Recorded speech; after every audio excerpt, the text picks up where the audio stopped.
Welcome to the online training course, CHEMPACK Module 1, an Introduction and Overview. The purpose of this course is to provide training in responding to a nerve agent incident. Your work here today helps to ensure an effective and coordinated response to a potential emergency requiring the deployment of CHEMPACK assets in your state.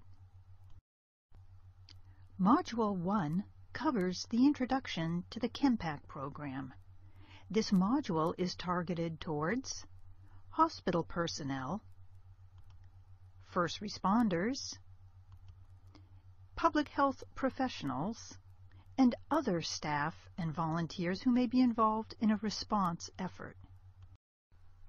After completing Module 1 of this course, you'll be able to answer several important questions. What is the CHEMPACK program? When you complete this module, you'll be able to describe the CHEMPACK program. In the following slides, we'll provide an overview of the National CHEMPACK program and a description of how it's been implemented. The second question is, when are CHEMPACK assets used? When you complete this module, you'll be able to list the types of situations during which CHEMPACK assets should be deployed. You'll also be able to list the agencies involved with CHEMPACK and describe the role that each agency plays in CHEMPACK. This course is organized into 3 parts. We'll start with an overview of the CHEMPACK program. In Part B, we'll discuss when we use CHEMPACK assets. Part C will explain the agencies involved in the CHEMPACK program, including their roles and responsibilities. A final summary will provide a quick review of the key concepts covered in the course. The Strategic National Stockpile Program was developed by the U.S. Centers for Disease Control and Prevention, or CDC. The Strategic National Stockpile, or SNS, is a national repository of pharmaceuticals and medical supplies. They're intended to supplement state and local assets in the event of a public health emergency severe enough to cause local supplies to run out. SNS resources are strategically located across the United States. The rationale behind the Strategic National Stockpile Program is that pre-positioning antidote collections, or caches, across the U.S. will serve to increase state and local capacity, and thereby equip responders to rapidly treat large numbers of people exposed to a nerve agent incident. What's the rush? Nerve agents are a certain type of chemical that have the potential to cause rapid nervous system failure in people who are exposed to them. The good news is that antidotes exist that can reverse these effects. However, in order to work, the antidotes must be administered as soon as possible. So, when responding to a potential nerve agent incident, every minute counts. The SNS program is specifically intended to support response to nerve agent incidents. By pre-positioning containers of nerve agent antidotes throughout the United States, they can be quickly transported to an incident. Moreover, many of the SNS antidotes are specifically packaged into auto-injectors, which allow them to be rapidly administered.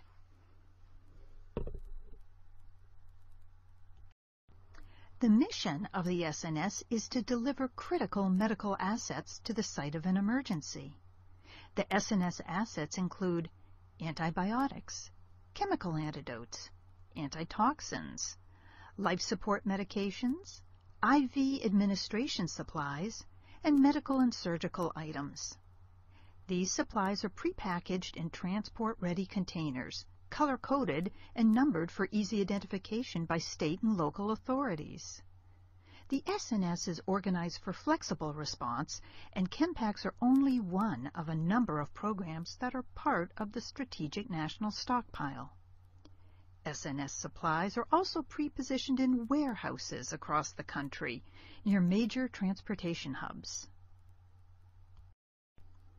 Pushpacks are caches of SNS supplies positioned in strategically located secure warehouses and can be sent to any location in the U.S. within 12 hours of the federal decision to deploy SNS assets.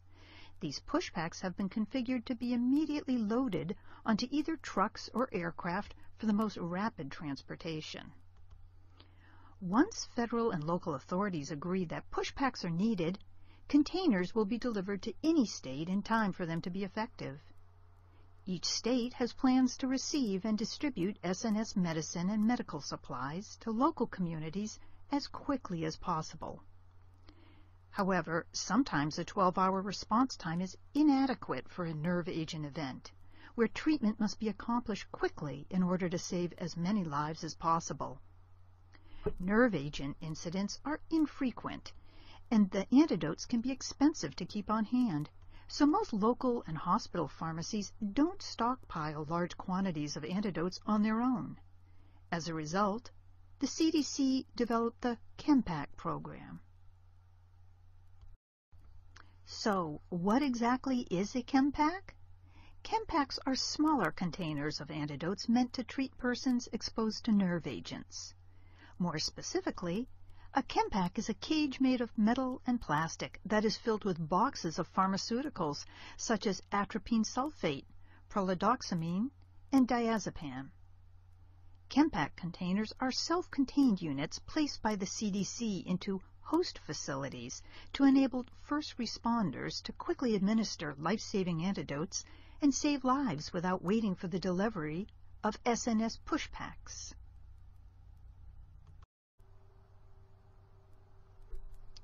There are two different configurations of CHEMPACK containers: hospital-configured containers and EMS-configured containers. Both configurations include antidotes for use by field responders in hospitals, just in different quantities. The EMS containers are configured to include more of the supplies that would be needed by emergency medical services for field response to a nerve agent incident, namely, pre-filled auto-injectors that are easier to use in the field. The hospital containers are configured to include more of the multi-use vials for precision dosing and long-term care.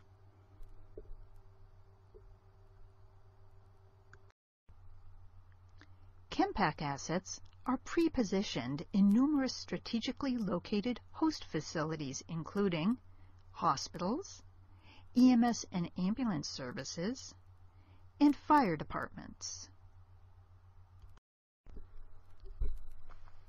Careful positioning of both warehouses and CHEMPACKs ensures that SNS assets are immediately accessible for the treatment of affected persons.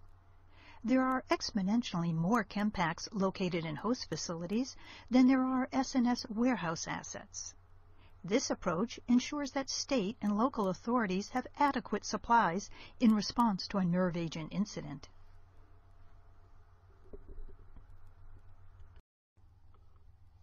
CHEMPACK assets are available for use in the event of a suspected, accidental, or intentional nerve agent release.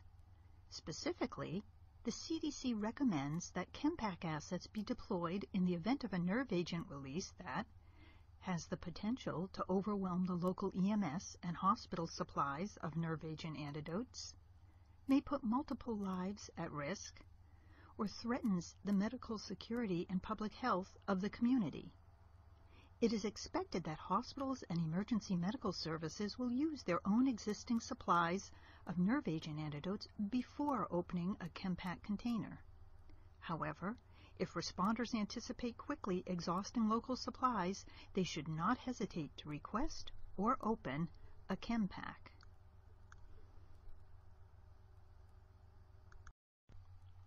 Now, let's talk a little bit more about nerve agents, so you can understand the types of situations where CHEMPACK assets may be needed. Nerve agents are one of several categories of potentially harmful chemicals. While all nerve agents are chemicals, not all chemicals are nerve agents. Other types of chemicals include blister agents like mustard gas and pulmonary agents like chlorine. Different chemicals affect the body in different ways, so people exposed to nerve agents require different medical treatment than people exposed to other types of chemicals. As you've learned, The CHEMPACK program is specifically intended to respond to nerve agent incidents. The antidotes in the CHEMPACK are only effective in reversing the effects of nerve agents. Nerve agents cause harm in the human body by attacking the nervous system and disrupting messages sent from the brain to muscles and organs throughout the body. Without this input from the brain, muscles and organs stop working as they should, resulting in difficulty breathing, loss of control over bodily functions, convulsions, and death. Many nerve agents are odorless and invisible and can be inhaled, swallowed, or absorbed through the skin. Some nerve agents are classified as chemical weapons. These include sarin, tabin, soman, cyclosarin, and the G series and V series. These are extremely toxic substances, among the most lethal and rapidly acting of the known chemical warfare agents. Organophosphate pesticides describe a group of approximately 40 closely related pesticides commonly used in agricultural practices to kill insects. Several common organophosphate pesticides include parathion, malathion, chlorpyrifos, and diazinon. These are also nerve agents, though far less potent than the nerve agents described as chemical weapons.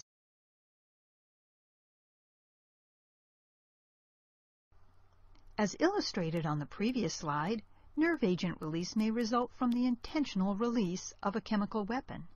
More likely, a nerve agent incident may result from an agricultural accident or the mishandling of organophosphate pesticides. Either way, the ability to respond rapidly with antidotes for these nerve agents is essential to reduce death and injury. Now we'll review some examples. Do you think that the intentional release of sarin on a Tokyo subway in 1995, which resulted in over 1,000 people ill and 12 deaths, was a nerve agent incident? Yes, the intentional release of sarin on a Tokyo subway was a nerve agent incident. Sarin is a nerve agent, a chemical that attacks the central nervous system.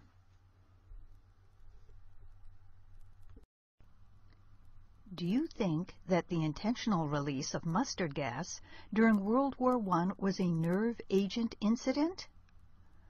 While mustard gas is also a potentially dangerous chemical, it is classified as a blister agent, not a nerve agent. So the use of mustard gas as a chemical weapon during World War I was not a nerve agent incident. Do you think that the accidental exposure of farm workers in California to pesticides was a nerve agent incident? Organophosphate pesticides are nerve agents, chemicals that attack the central nervous system. So yes, the accidental poisoning of 35 California farm workers with organophosphate pesticides in 1989 was a nerve agent incident. The acronym SLUGEM can be used to remember the signs and symptoms of nerve agent exposure.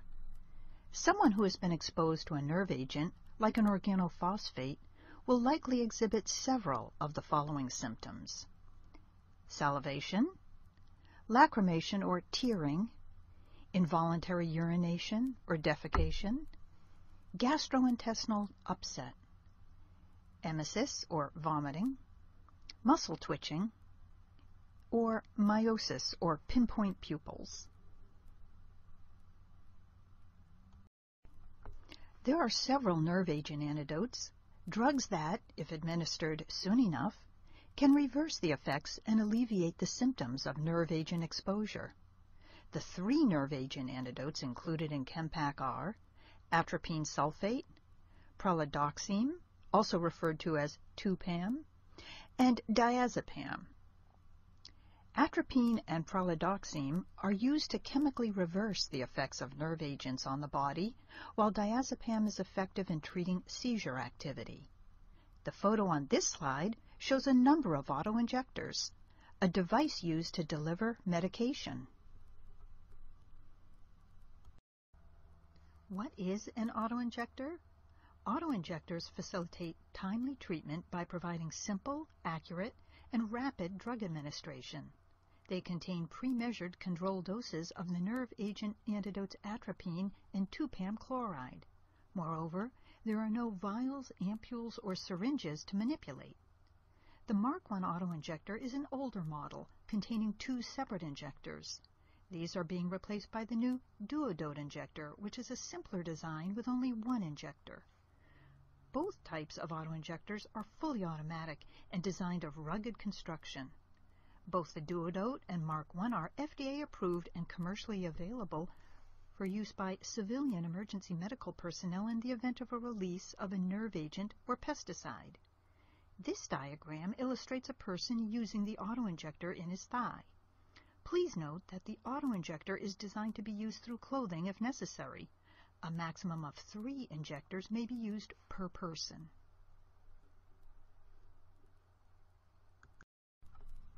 CHEMPACKs may be temporarily transferred to a location closer to the site of a high-profile event, where the risk of nerve agent exposure may be increased due to heightened visibility.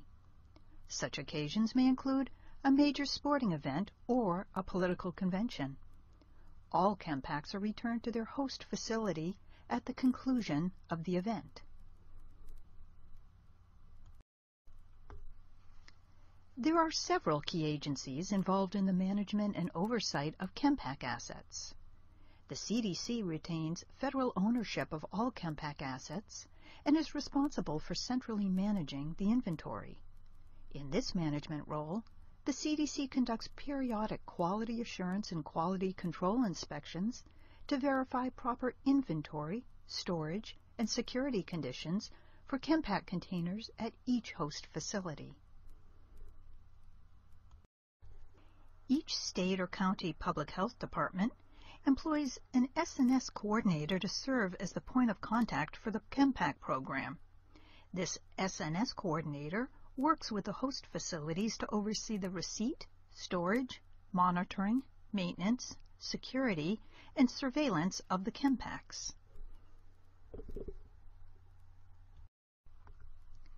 In the context of the CHEMPACK program, each facility housing a CHEMPACK is referred to as a host facility or host agency. Each facility that hosts a CHEMPACK container must comply with specific security and storage requirements. CHEMPACKs are equipped with special telephones called sensophones that automatically send a message to the CDC if the container is opened, if the proper temperature is not maintained, or if security is breached in any way.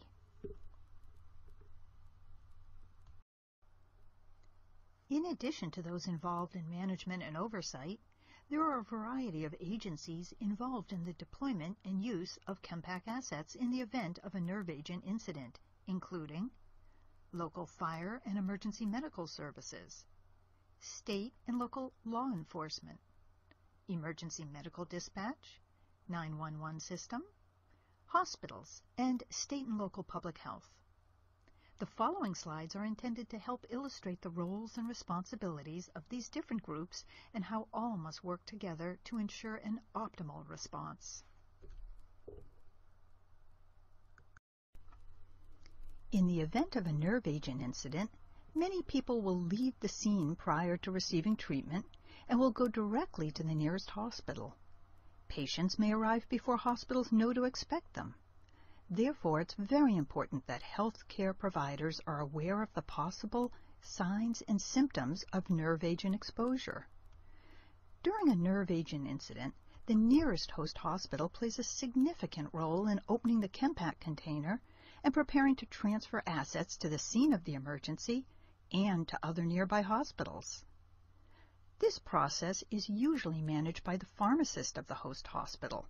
However, if the hospital doesn't have a 24-hour pharmacy service or if the pharmacist is unavailable, this responsibility may be assumed by someone in the emergency department, most often the nurse supervisor. The host hospital pharmacist will alert those involved of their roles, according to the hospital's own emergency plan. While not all hospitals serve as host agencies, CHEMPACK assets would likely be transferred from a host hospital to a non-host hospital if necessary in an emergency. All hospital pharmacists should develop policies and procedures to receive CHEMPACK assets in collaboration with hospital administrators and clinical staff. Once CHEMPACK assets are available, clinical staff, including physicians, nurses, and paramedics, are able to administer the antidotes to patients presenting to the hospital following suspected exposure to a nerve agent.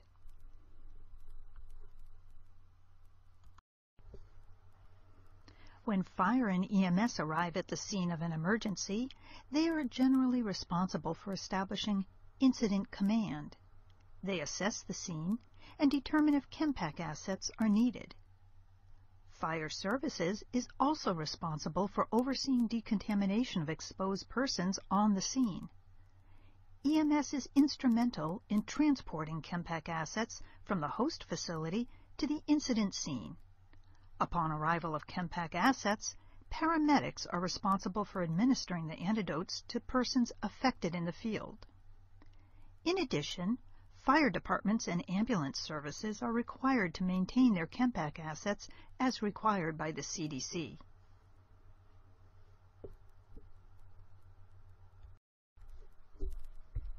The state and local police are often the first responders on the scene of an emergency. Therefore, it's imperative that the police are able to recognize a potential nerve agent release in order to report this back to dispatch. In some local response plans, law enforcement may be called upon for the transport of CHEMPACK assets. State and local police may also be asked to ensure the security of CHEMPACK assets at the scene of an emergency or at the host facility, including hospitals.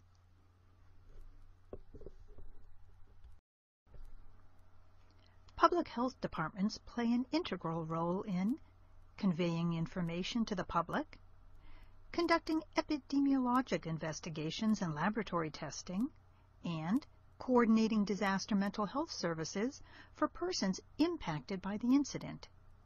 To ensure a timely response, local public health departments are not directly involved in the request, receipt, or deployment of CHEMPACK assets.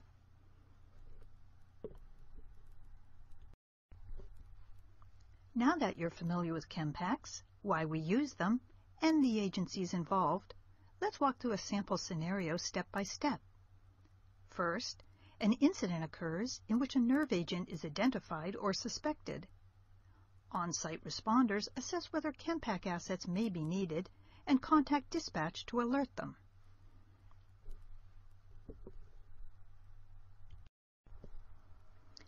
If responders anticipate that the incident is big enough to potentially deplete their local supplies, host facilities, such as hospitals, fire, and ambulance services, are notified that their CHEMPACK assets are needed.